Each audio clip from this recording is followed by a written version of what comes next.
Sunday morning, one more young Kenyan with a promising future was lying cold dead at Nairobi's Central Police Station, assassinated by the police.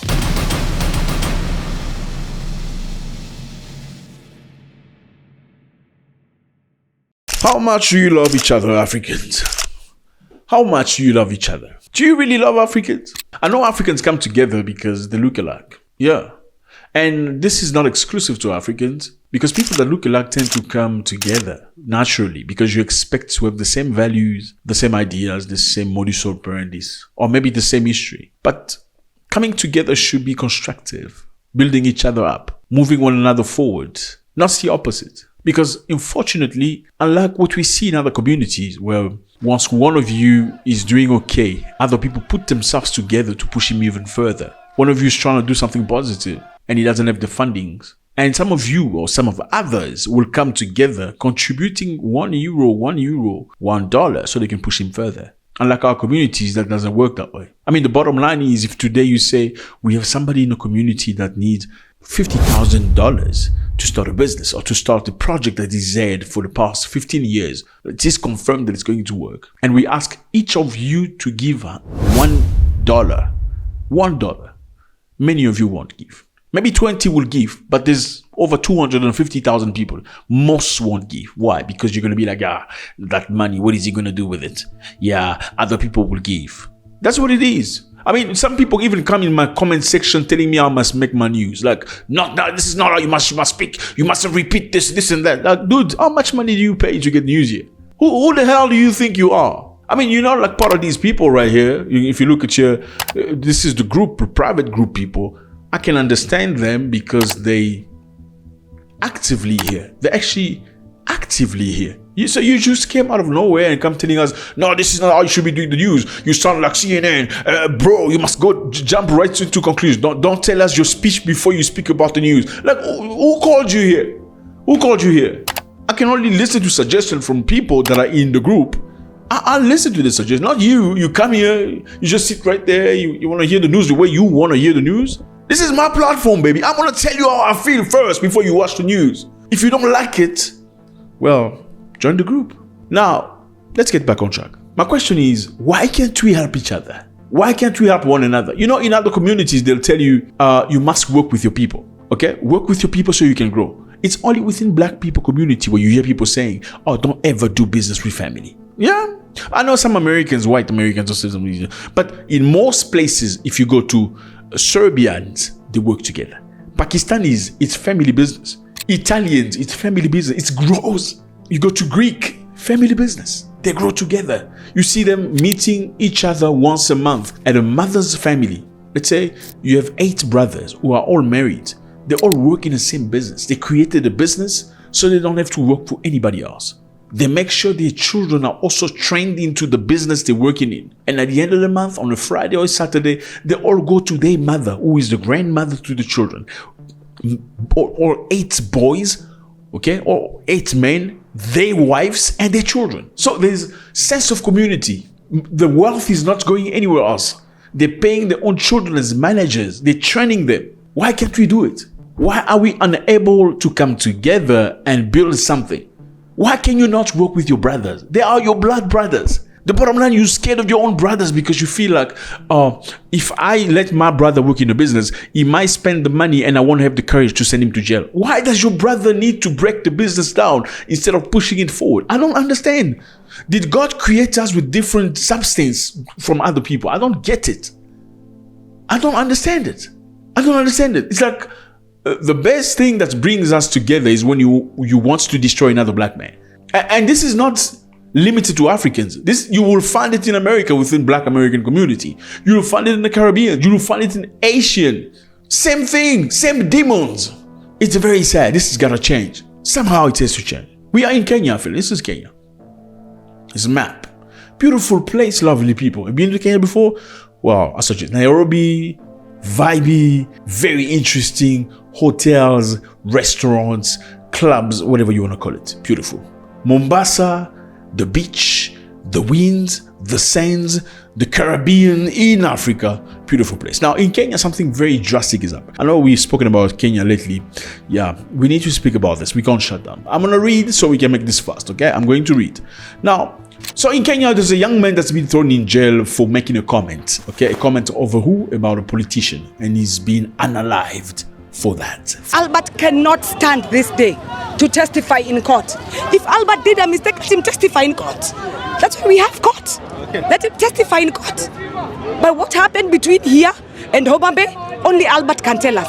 And unfortunately, as I've said, dead bodies tell no tale. In consecutive terms, ICC suspect number 1, Uhuru. ICC suspect number 2, Ruto. Yes. I am not surprised. I am not surprised that this government is hunting and haunting the dissenters of this regime because they are using the Moi manual. For making a comment about a politician, and you talk about white people being bad people, and you talk about colonialists destroying you, we need to review this, fellas. Let's go. Several Kenyan police officers have been suspended after a man was unalive in custody under suspicious circumstances, prompting a national outcry and a demand for an investigation. Albert Obiang, a teacher and blogger.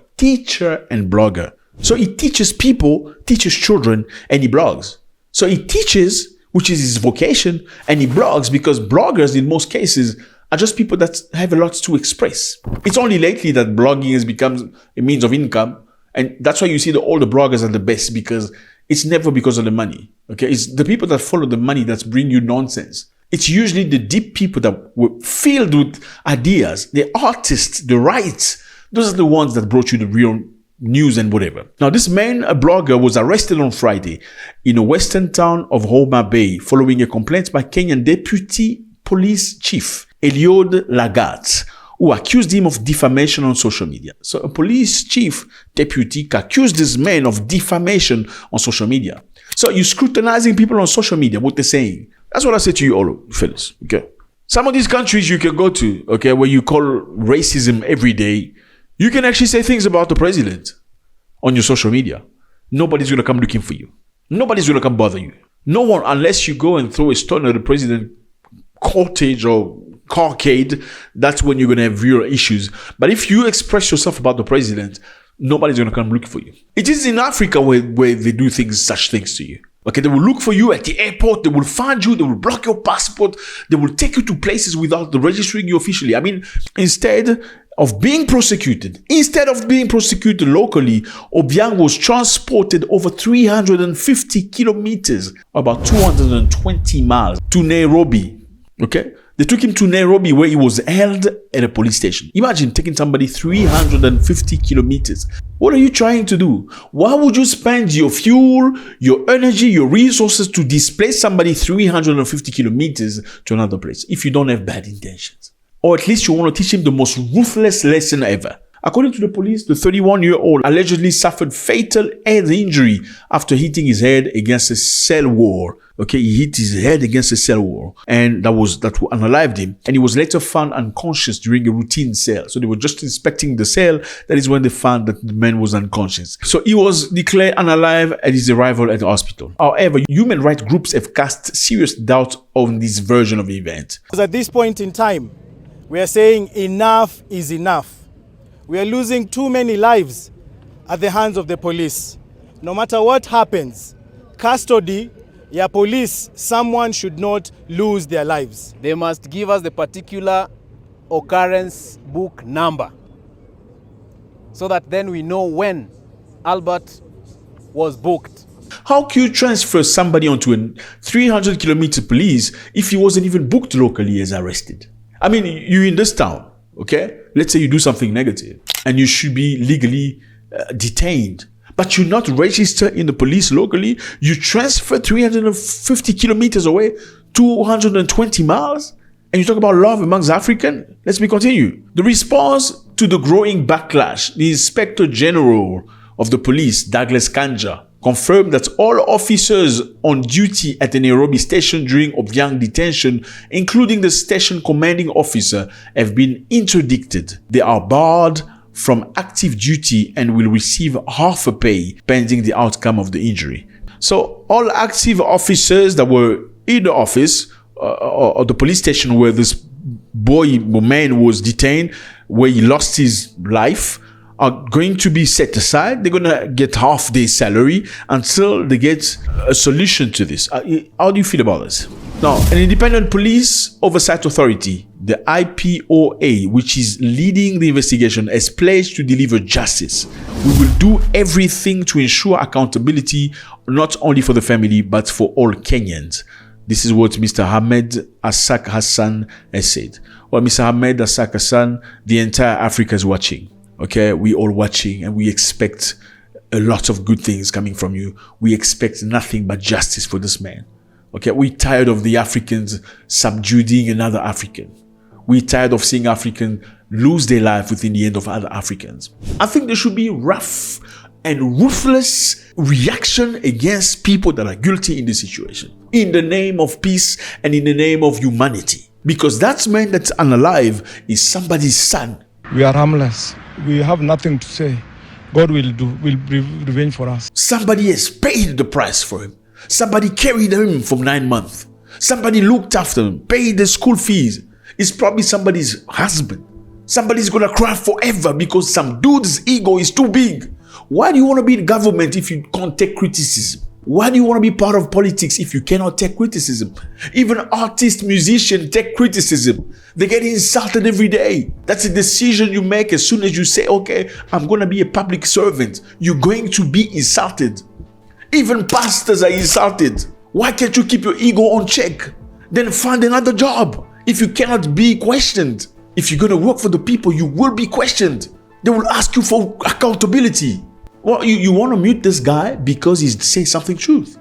That's the only reason why you want to mute him. Because if he's talking rubbish, why would you be angry? Why would you be angry if somebody's talking rubbish about you? People don't get upset when people talk rubbish about them. People get upset when people tell the truth that is deranging about them. People get angry when you touch the place that is actually real. It's a wound that exists. We pray for the Kenyan authority to do something about this. In the name of Africa, in the name of this man's family, whether he said something or not, he does not deserve to be unalived. He doesn't deserve that. I mean, this is sad because this is not new. Just a few weeks ago, okay, not even a few weeks, a couple of days ago, there was another lady that was arrested, okay, Rose and Jerry in Kenya. She was charged under the cybercrime law after creating an app. She's an app creator, a programmer or an engineer, okay? She created an app to mobilize opposition to the government's financial bill. The government had voted the bill a few months ago. This bill would charge Kenyans an extra fee for most of the products, like period pads, you pay the period pad with the tax on top of it. Bread, you pay the bread with the tax on top of it. Cancer treatments, you pay for your cancer, you're already suffering, there is a tax on top of it. People went, no, we're not going to do this. Well, the Kenyan government apparently needed that because they were indebted. They needed funding. The best way to get funding was to get money from the people from tax. But people were not happy with that. There could have been much different ways of handling this. Now, this lady created an app to get people together to synchronize their actions so they can be heard. Why is she being arrested? Why was she arrested? I think these are the people the government should sponsor because it shows resilience, it shows strength, it shows technicalities, it shows efficiency. She's efficient, she's a lady. This is the type of people that some of the biggest governments in the world will take. They will nurture you, they'll bring you together, they will build you up, they will not subject you into oppression because does the country belong to 2 or 3 or 5 or 10 people, or the country belongs to all Kenyans? Can other people speak their minds? We are crying for justice for this man, okay? This teacher and blogger and father and son, we are crying for justice for him. And we trust that the Kenyan private police or the Kenyan special police will do something about it. Who are the real oppressors of Africans? Are the real oppressors of Africans colonialists? Are the real oppressors of Africans those people that you point fingers at? Can you really say that?